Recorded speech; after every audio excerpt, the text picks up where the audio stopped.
From Ken Clarke, the former Tory Chancellor and Cabinet Minister, that I want you to take a listen to. Here it is.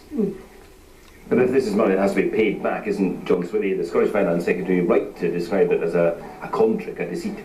It's called a loan. He's probably taken out one or two in his time. It's not a particularly elaborate device. It's not some obscure derivative. He's just trying to be awkward because it's English money for a good cause, and he doesn't like to accept that it's English money that's been given for a very valuable purpose in Scotland. My advice to the Scottish ministers is go ahead and spend it. You're going to get the same benefits from it that the English will.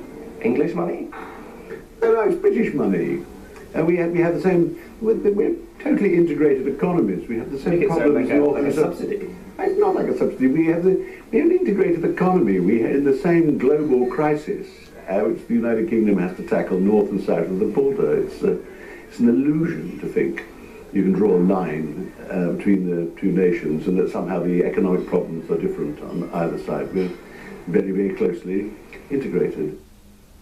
That was Glenn Campbell talking to Ken Clarke, of course, about the new housing purchasing announced in the budget. What's your reaction to that, Mr. Salmond?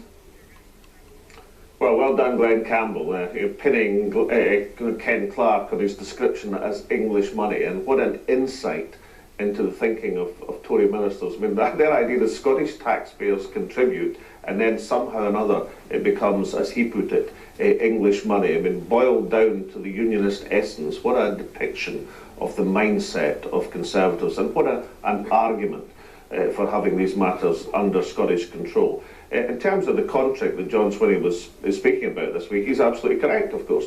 They were trying to portray a financial transaction, a loan, as if it were giving the ability of the Scottish Government to spend on capital infrastructure projects. They managed to fool Willie Rennie, one of their own colleagues in Scotland. Right. But luckily they didn't fool John Swinney, and they won't fool the Scottish people.